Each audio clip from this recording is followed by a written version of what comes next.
Assalamualaikum warahmatullahi wabarakatuh. Salam sejahtera untuk semuanya. Saya Pak Ali dari Inside Chamber. Berikut ini adalah buku tematik untuk kelas 6, tema 2 ya. Subtema yang pertama, ini pembelajaran yang ketiga. Langsung kita mulai. Oh ya, halaman 17 ya. Hidup rukun merupakan impian setiap warga negara. Rukun dalam perbedaan akan memberikan kedamaian dan ketentraman. Hari ini kamu akan bermain di luar. Permainan ini disebut dengan tarikan pitanya. Perhatikan cara bermainnya. Tarikan pitanya bagi siswa menjadi 5 atau 6 kelompok ya. Kemudian masing-masing kelompok menempati lapangan dan berdiri di area yang telah ditentukan. Secara bergantian, setiap anggota kelompok harus membawa pita dan menalikannya pada patok kayu di ujung lapangan. Setiap peluit ditiup, setiap anggota di baris depan berjalan membawa pita ke arah patok kayu di ujung lapangan. Anggota yang berada di depan bersiap-siap untuk berjalan. Anggota yang berjalan kembali ke arah barisan langsung menempati tempat belakang barisan. Permain berlangsung sekitar 15 menit. Kelompok yang menang adalah yang berhasil menalikan semua pita dalam waktu tercepat. Ya, oke. Ini bisa digunakan sebagai lomba 17 Agustus. Ya. Saat bermain, kamu harus memiliki keterampilan berjalan. Perhatikan tekniknya. Ini adalah teknik berjalan ya. Tubuh kita tegap seperti ini, bagus. Kepala ini tegap ya, tulang belakang jadi lurus. Ya, bahu santai. Ya, biar tidak terlalu tegang ya. Ayunan lengan tidak lebih tinggi dari dada ya, punggung tegak, tangan mengepal longgar, tumit kaki depan menyentuh tanah terlebih dahulu ya, tumit kaki depan menyentuh tanah terlebih dahulu, otot lutut dikencangkan, paha santai, otot perut dijaga tetap kencang, postur tubuh lurus ya. Ini sikap yang bagus. Berdiskusilah dengan teman dan gurumu bagaimana teknik berjalan yang baik diterapkan. Setelah berolahraga, kamu dapat melakukan refleksi bersama. Oke, bagaimana kamu mempraktekkan teknik berlari, bagaimana kamu bekerja sama hingga kamu bisa mencapai tujuan. Ya, bagaimana kamu mempraktikkan teknik berlari itu sesuai dengan yang diajarkan guru ya. Ya. Bagaimana kamu bisa bekerja sama hingga mencapai tujuan? Bekerja samalah dengan kompak, itu kata kuncinya. Dalam berolahraga, kamu harus bekerja sama agar tujuan tercapai. Ya, perbedaan yang dimiliki anggota tim bukan penghalang untuk bersatu. Dengan bekerja sama, ya, tujuan akan lebih mudah dicapai. Pagi ini Udin dan teman-temannya sedang bekerja sama untuk mengumpulkan informasi tentang tanaman dan habitatnya. Mereka berdiskusi dan mencatat semua hasil pengamatan.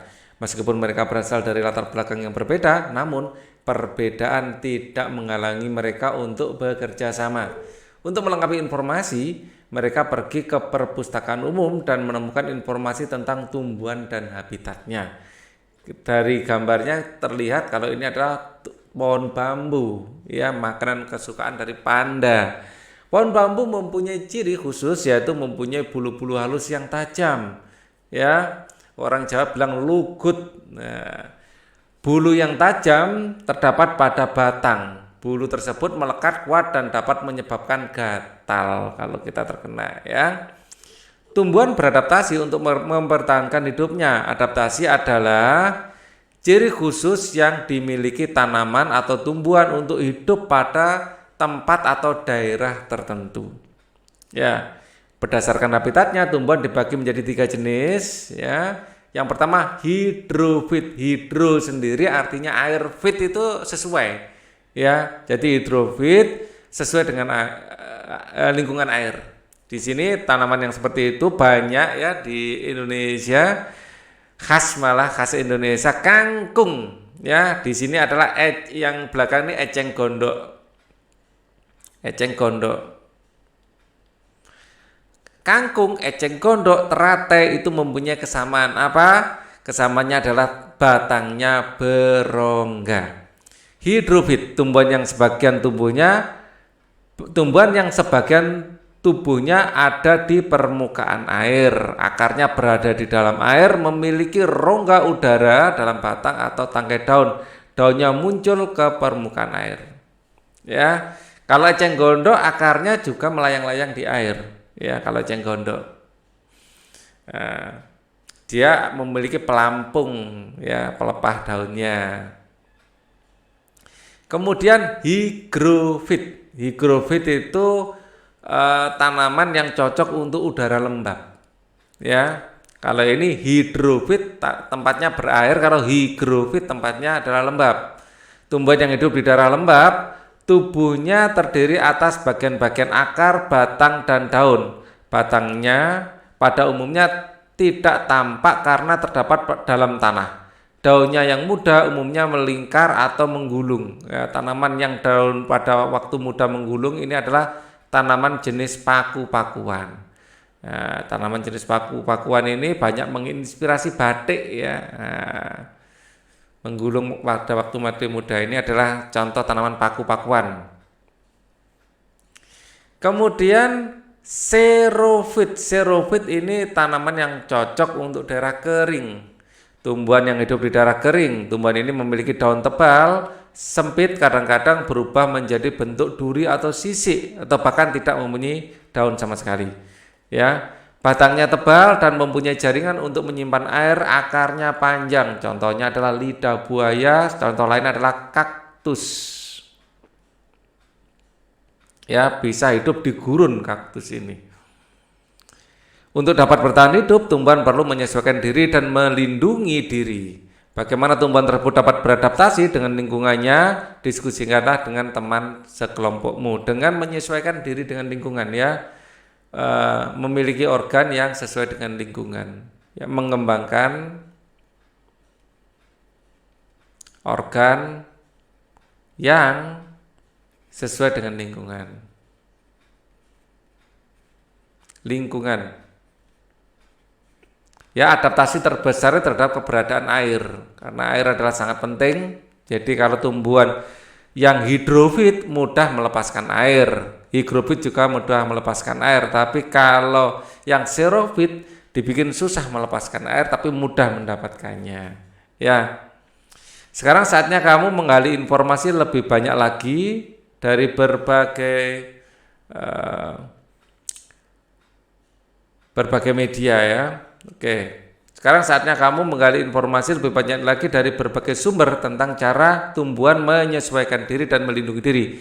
Kamu bisa bertanya pada orang dewasa yang ada di sekitarmu, membaca buku, koran, majalah, atau narasumber lainnya. Pilihlah salah satu jenis tumbuhan untuk kamu amati terkait habitat atau tempat hidup dan cara melindungi diri. Pergunakan informasi yang kamu peroleh untuk menambah pengetahuanmu. Tulis hasil temuanmu pada diagram Fryer berikut. Cara tumbuhan menyesuaikan diri, ya, secara umum, ya. Secara umum tumbuhan menyesuaikan diri. Nah, ini misalnya xerofit. Ya, xerofit atau nama tumbuhannya aja, ya. Tumbuhan di sini ada xerofit, contohnya nggak apa? Xerofit contohnya kaktus. Ya, contohnya kaktus. Cara menyesuaikan diri itu dengan akarnya panjang. Ya, contohnya kaktus, akar panjang. Ya, kemudian batang menyimpan air.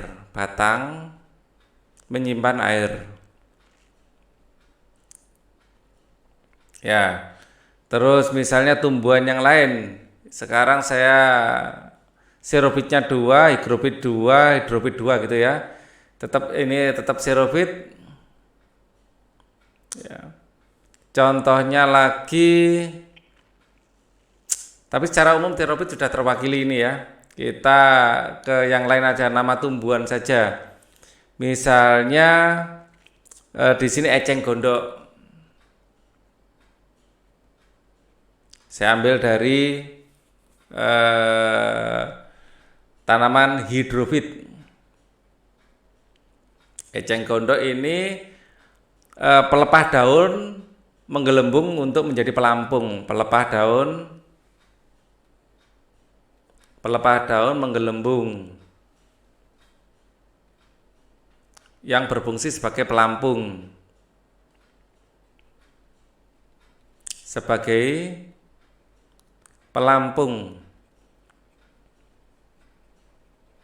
Ya, tetap masih hidrofit ya.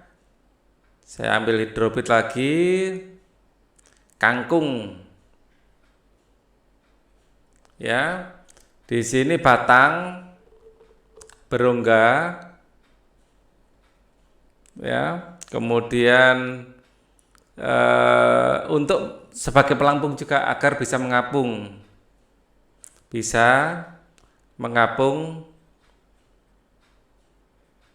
Ya di air.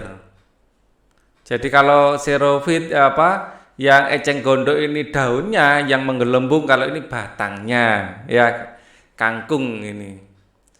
Terus kaktus sudah tadi ya, di sini eceng gondok. Kemudian bakau. Ini termasuk tanaman hidrofit juga, hidrofit.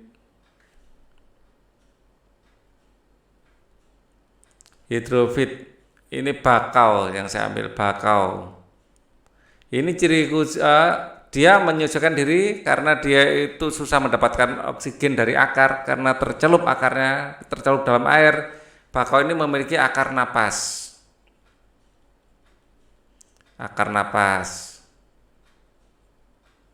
Ya, itu cara dia menyesuaikan diri dengan lingkungan. Terus apa lagi?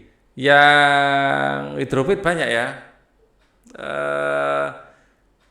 Yang higrofit.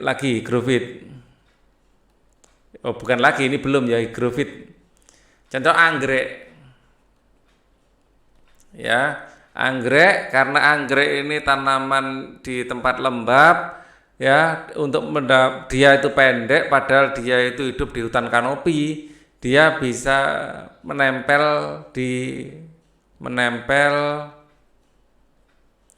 di batang di pohon lain. Ya, penyesuaian dirinya seperti itu. Ini melindungi diri ya. Ada satu lagi yang mempunyai tanaman yang unik. Ya, ini di daerah higrofit juga. Higrofit atau hidrofit sebenarnya. Ini tanaman higrofit, antara higrofit dan hidrofit ya. Kantong semar.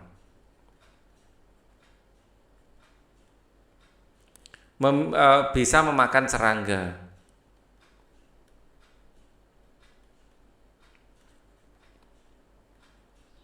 Untuk mendapatkan nitrogen.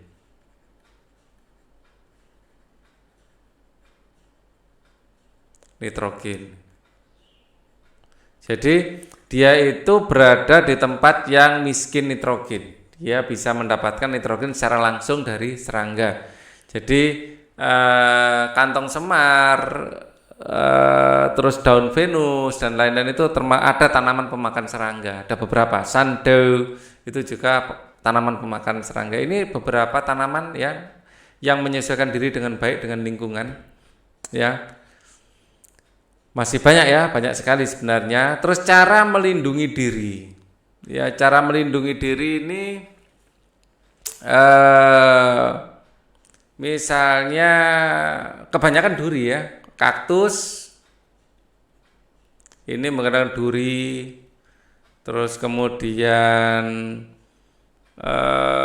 mawar ini menggunakan duri, terus kemudian selain duri perlindungan diri ya kebanyakan duri ya. Terus ini putri malu ini juga banyak memiliki duri. Kelapa. Ini tadi bambu, duri dan semacam kayak bulu tajam. Ya. Orang Jawa bilang lugut ya tadi ya. Bulu tajam ini bisa melindungi diri dia. Terus kemudian beberapa jenis rumput ini daunnya yang berduri. Ini kan batang ya, di batang. Batang di sini ada batang. Ada beberapa tanaman seperti rumput-rumputan ya kayak alang-alang yaitu ininya apa daunnya itu kasar dan berduri ya rumput-rumputan yang besar biasanya itu daun berduri misalnya kayak tebu itu sebenarnya daunnya berduri juga ya durinya kecil-kecil kasar gitu daunnya ujung-ujung daunnya ya ini biasanya jenis rumput-rumputan rumput gajah misalnya rumput gajah yang besar ya terus alang-alang nah, itu daunnya kalau diperhatikan penuh dengan duri dan ini bulu tajam ya daun berduri dan berbulu tajam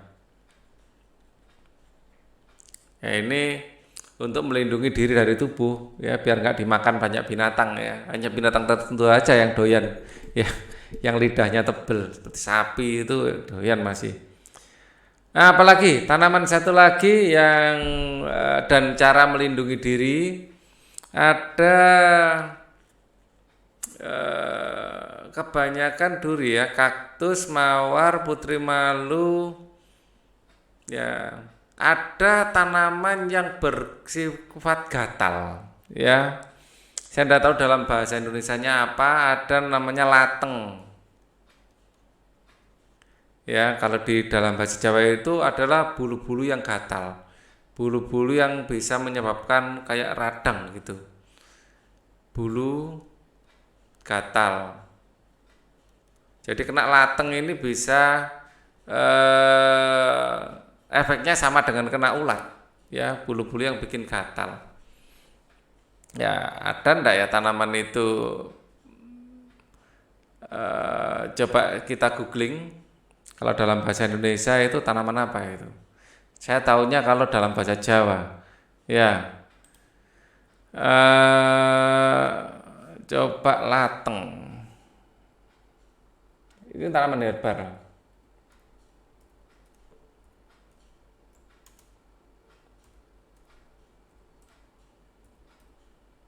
oh ada ternyata lateng ya. Karena seperti ini lateng itu. Dia itu memiliki bulu-bulu yang gatel ini. Oh ini anting-anting ini bukan lateng. Ya, coba bulu gatal. Biasanya dikasih clue-nya seperti itu ya. Ada tanaman yang memiliki bulu yang gatal. Nah ini kalau kena, ini ada beberapa tanaman-tanaman apa ini? Lateng pulus. Nah ini. Ya. Atau ini ya. Daun kemadu. Ya, di sini kalau kena bisa daun jelatang. Ya. Oh, bukan lateng jelatang, coba jelatang.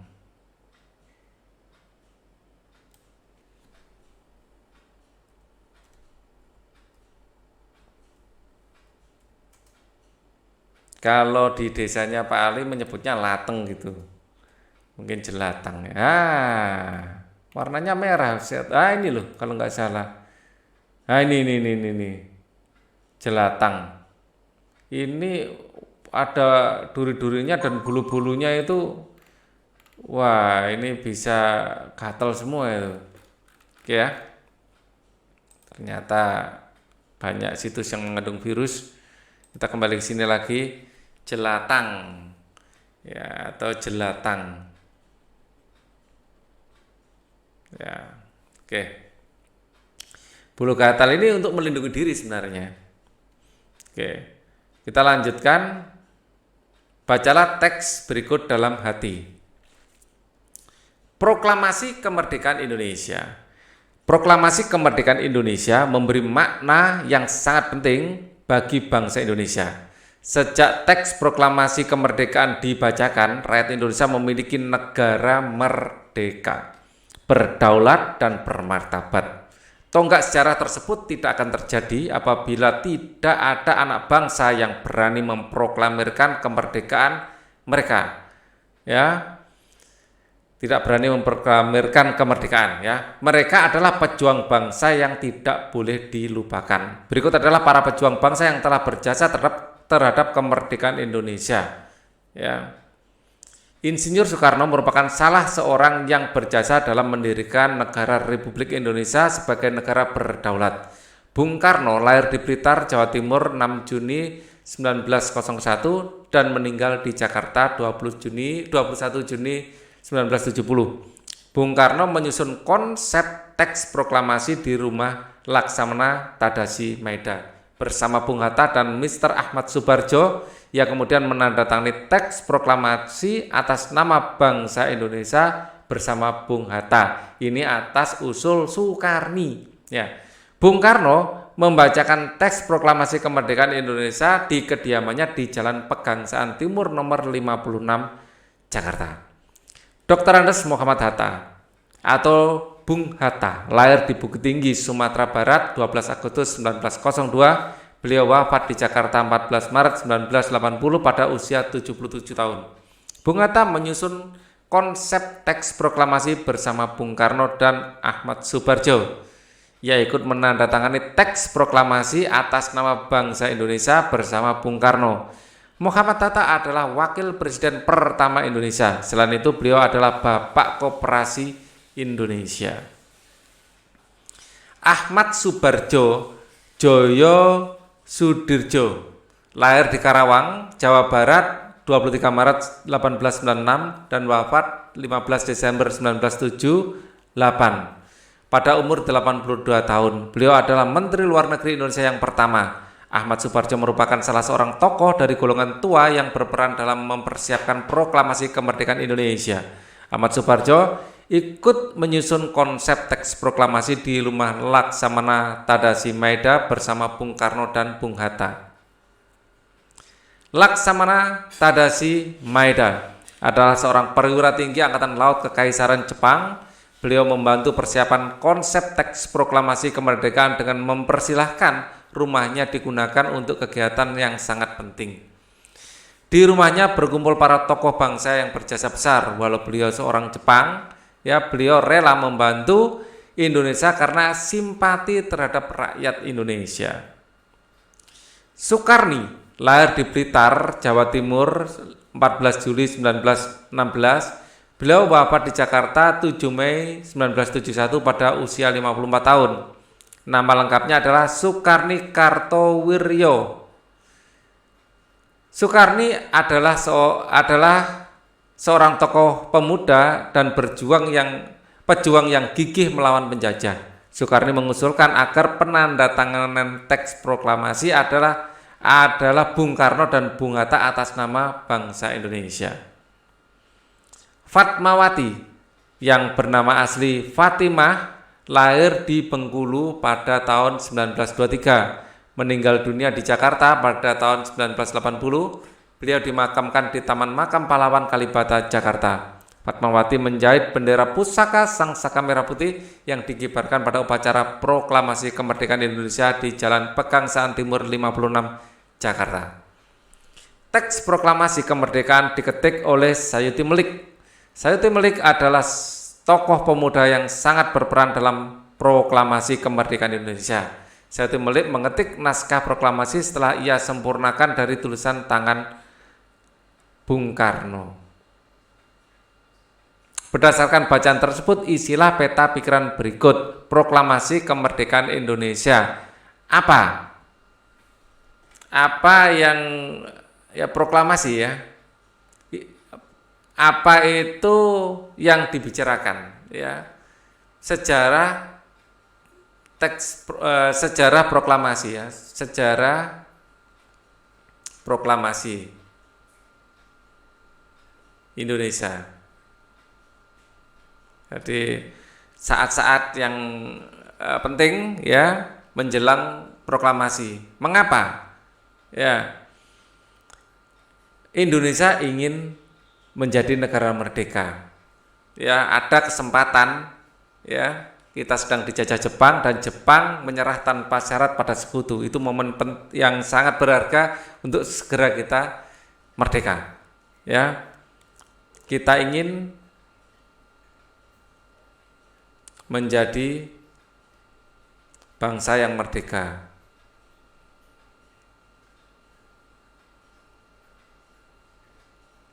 Siapa? Ya. Tokoh-tokoh yang terlibat dalam pembuatan teks proklamasi. Yang jelas I.R. Soekarno, Dr. Andes Muhammad Hatta,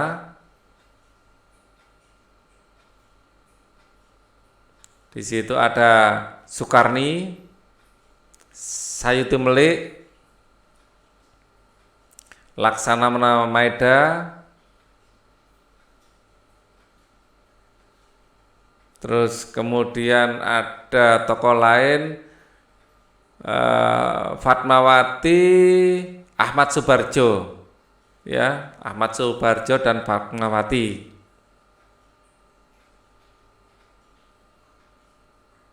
Subarjo dan Fatmawati tidak terlibat dalam proses pembuatan teks proklamasi, tapi yang menjahit bendera besoknya saat upacara, ya. Bagaimana proses, ya, proses dibuatnya teks proklamasi, ya, dibuatnya teks proklamasi. Setelah Jepang menyerah tanpa syarat, para pemuda ingin segera memproklamasikan kemerdekaan. Maka para pemuda menculik Soekarno, ya, dibawa ke rumahnya Laksamana Maeda, diminta untuk segera memproklamasikan kemerdekaan. Ya. Akhirnya di rumah Laksamana Maeda itulah teks proklamasi dirancang dan dibuat. Ya, dirancang oleh Presiden Soekarno, belum presiden waktu itu ya, Soekarno, Hatta dan ini Subarjo. Ya, yang ikut merancang Ahmad Subarjo, kemudian diketik oleh Sayuti Melik. Ya, proses terjadinya dibuatnya teks proklamasi. Kapan? Ya. Nah, kejadian ini adalah 16 Agustus 1945, sehari sebelum teks proklamasi dibacakan. Ya. Jadi hari Kamis. Ya, teks proklamasi itu dibacakan pada hari Jumatnya, tanggal 17 Agustus. Ya. Di mana? Di rumah Laksamana Tadashi Maeda. Tadashi Maeda. Ini dibuatnya ya, di mana kalau dibuat dibaca ya, kalau dibaca di Jalan Pegangsaan Timur nomor 56, yaitu kediaman Soekarno. Jalan Pegangsaan Timur 56, ya, di kediaman Bung Karno. Diskusikan peta pikiranmu dengan teman sekelompokmu, kembangkan informasi pada peta pikiran dan serahkan pada guru. Ya, jadi prosesnya cukup dramatis. Diskusikan peta pikiranmu dengan teman. Ini sudah ya. Negara Indonesia dibangun berdasarkan persatuan seluruh generasi bahu-membahu membangun bangsa Indonesia yang bebas dari negara penjajah. Dapatkah kamu bayangkan apa yang terjadi apabila saat itu mereka tidak bersatu? Kalau mereka tidak bersatu, Indonesia tidak akan terbentuk. Ya, karena Indonesia terdiri dari berbagai macam suku, berbagai macam agama, ya, berbagai macam ras. Harus bersatu. Setelah belajar hari ini, tuliskan beberapa hal berikut. Apa yang paling menarik yang kamu pelajari hari ini? Yang paling menarik tentu saja cara tumbuhan beradaptasi dan proses ya dibuatnya teks proklamasi. Teks proklamasi. Apakah ada hal yang masih membingungkan? Kalau ada ya kita diskusikan. Apakah yang kamu lakukan terkait dengan semangat persatuan? Ya, yang harus kita lakukan terkait dengan semangat persatuan adalah menghargai perbedaan.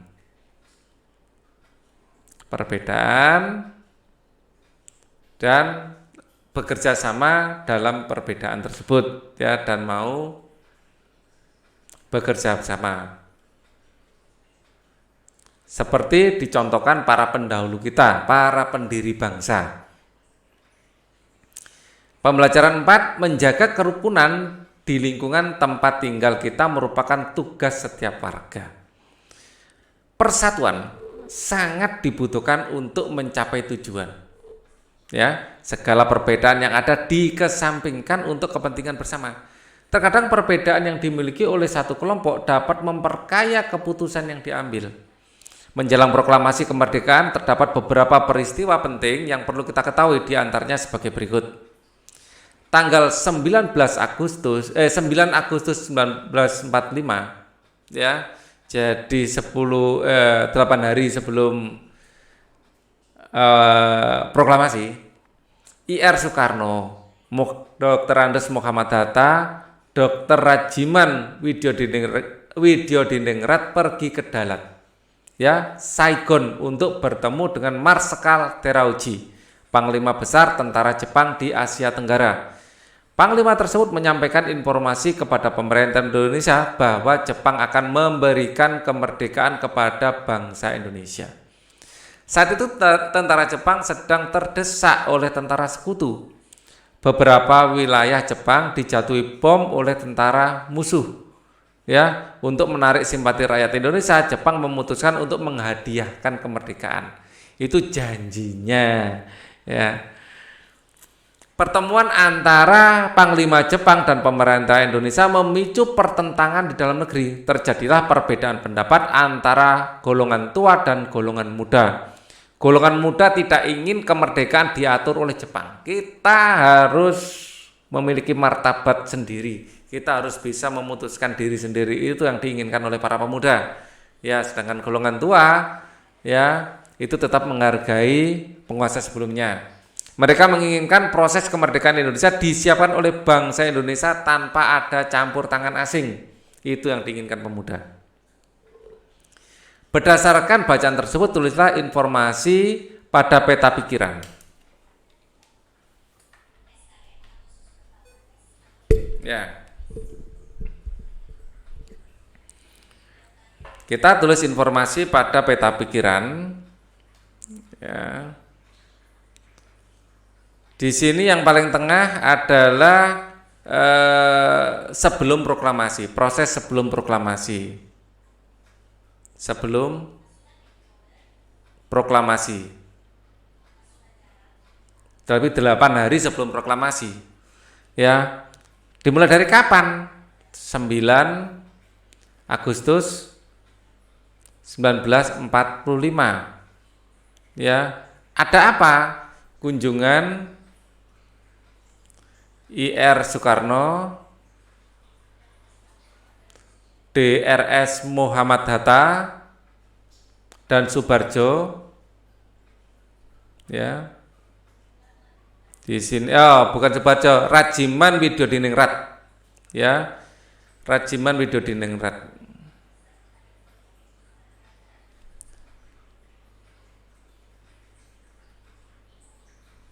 Ya, tulisannya gimana ini? Rajiman Biodiningrat.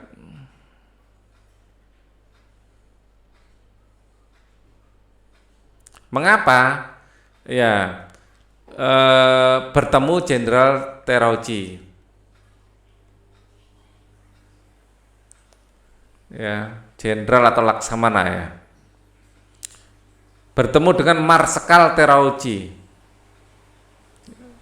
Bertemu Marsekal Terauchi.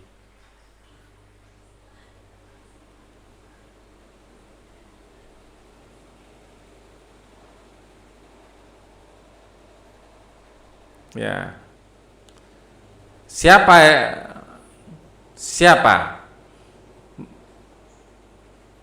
yang bertemu ya Marsekal Terauchi? Siapa yang ditemui? Siapa yang ditemui Marsekal Terauchi? Di mana? Dalat, Saigon. Ya, Dalat di Saigon. Nah, ini pergi ke Saigon untuk bertemu dengan Marsekal Terauchi, Panglima Besar Tentara Jepang di Asia Tenggara. Bagaimana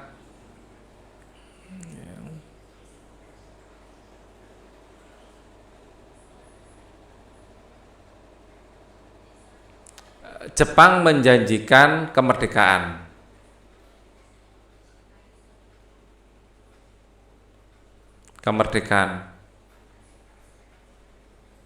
Tapi begitu Jepang menyerah tanpa syarat, kita tidak butuh janji Jepang.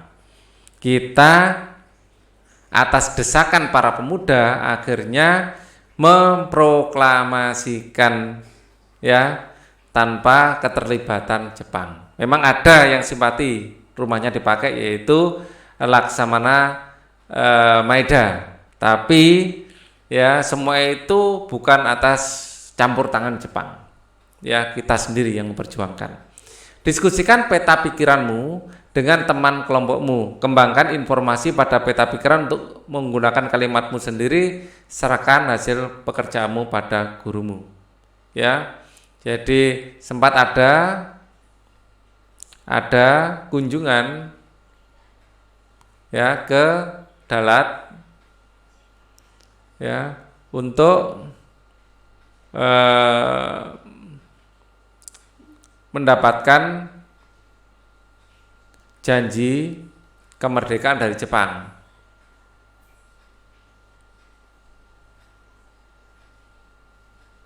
Ya, pada intinya itu. Ya. Tapi jangan salah ya.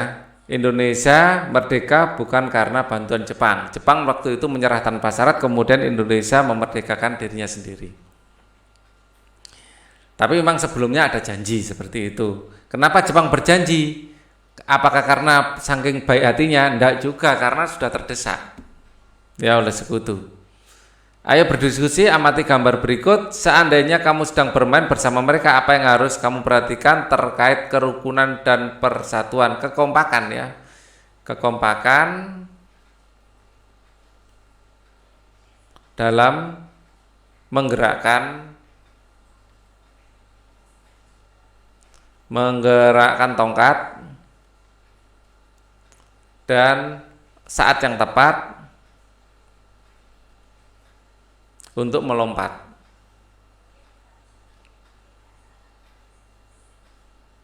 Ya, kalau enggak kakinya akan terjepit. Ya kan? Oke. Kita lanjutkan. Apakah kamu telah menerapkan nilai-nilai kerukunan terkait persatuan dan kesatuan dalam kehidupanmu sehari-hari? Jelaskan, berikan 3 contoh kegiatan dan perbedaan yang ada. Contoh kegiatan yang menyebutkan kerukunan terkait persatuan. Ya. Misalnya Regu Piket terdiri dari anak-anak dengan keragaman ras dan agama. Pembentukan Regu Piket regu piket tanpa membedakan ras dan agama. Kemudian pembentukan regu tim sepak bola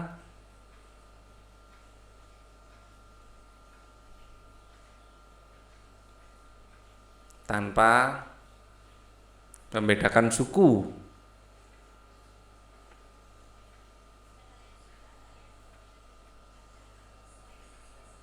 Ya, ini adalah contoh kegiatan yang dinilai kerukunan, ya. Kemudian menjadi supporter saat tim sekolah menghadapi tim dari sekolah lain. Ya, dalam hal apapun, ya tim apapun, boleh itu tim olahraga, boleh itu tim gerak jalan, ya. Kita dalam satu sekolah itu harus tim kita yang kita dukung, ya. Dukungan kita, sore kita, support kita pada mereka akan membuat mereka itu lebih bersemangat dalam mewakili sekolah kita, gitu. Apa manfaat yang kamu peroleh dari nilai-nilai tersebut? Tuliskan 3 manfaat yang kamu rasakan. Ya, memiliki banyak teman,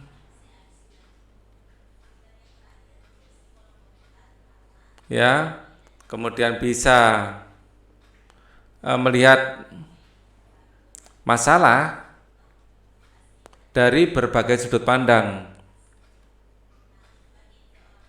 Sudut pandang, ya, bisa mempelajari kebudayaan dari daerah lain. Kebudayaan daerah lain. Ya, misalnya belajar bahasa Bali, belajar bahasa Madura, mengerti bagaimana mengucapkan salam dari daerah lain. Nah, itu menyenangkan sekali, ya. Sampaikan jawaban di depan kelas. Bacalah cerita di bawah ini. Siti, Udin, Lani, Edo, Beni, dan Dayu menjadi penjual martabak buatan Ibu Lani. Mereka bekerja sama untuk mengumpulkan dana bagi temannya yang sedang dirawat. Mereka mengikuti bazar makanan di lingkungan tempat Dayu tinggal. 6 sekawan menjual 8 martabak. Setiap martabak dipotong menjadi 12 potong. Mereka berhasil menjual 90 potong. Berapa martabak yang terjual? Di sini sudah ada, mereka berhasil menjual 90 potong. Berapa martabak yang tersisa? Ya, total martabak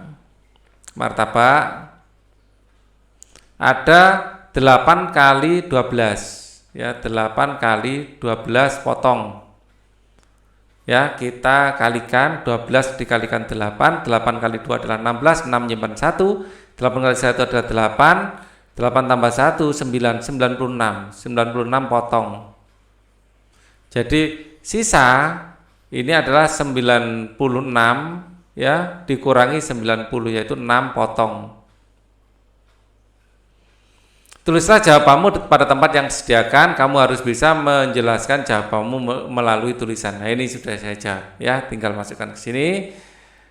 Selain martabak, 6 sekawan juga menjual dodol buatan Ibu Udin. Mereka memiliki 5/6 dodol. Jadi dodolnya adalah 5/6 dodol.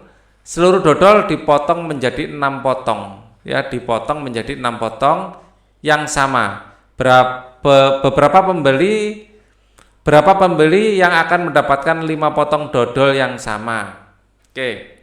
Jadi di sini ada 5/6 potong, kita jadikan pecahan biasa menjadi 5 kali 6 5 dikali 6 ditambah 5 dibagi 6 ya. 5 kali 6 tambah 5 dibagi 6. 5 kali 6 adalah 30 tambah 5 dibagi 6 ya sama dengan 35 dibagi 6 potong. Ini seluruh dodol dipotong menjadi 6 potong. Ya, ini jumlah dodolnya sekian. Ya. Dipotong menjadi 6 potong. Banyak dodol setelah dipotong. Setelah dipotong, ya, ini sama dengan tinggal kalikan 6. 35 per 6 dikalikan 6 sama dengan 35 potong. Ya. Nah, di sini akan berapa pembeli yang mendapatkan 5 potong yang sama. Ya, jadi banyak pembeli yang mendapatkan 5 potong yang sama. Saya tulis biru ya. Banyak pembeli adalah 35 dibagi 5 sama dengan 7 pembeli. Jadi ada 7 pembeli yang masing-masing mendapat 5 potong karena totalnya adalah 35 potong ini. Tinggal bagi 5 ya menjadi 7 orang atau 7 pembeli. Oke. Setelah belajar hari ini tulislah beberapa hal berikut. Sikap mana yang sesuai dengan nilai persatuan ya. Ini sikap bekerja sama ya, bekerja sama menjual dodol tadi ya, bekerja sama. Sikap yang baik yang perlu kamu pelajari dari teman-temanmu terkait nilai persatuan. Nah, ini coba saya tinggalkan untuk kalian jawab sendiri ya. Nilai baik apa yang kamu pelajari dari temanmu terkait nilai persatuan? Ya, perhatikan lingkunganmu, adakah contoh-contoh sikap yang sesuai dengan persatuan, sampaikan dan jelaskan dengan gurumu. Ya, mungkin coba amati lingkungan di kampung ya. Apa yang sekiranya sesuai dengan semangat persatuan.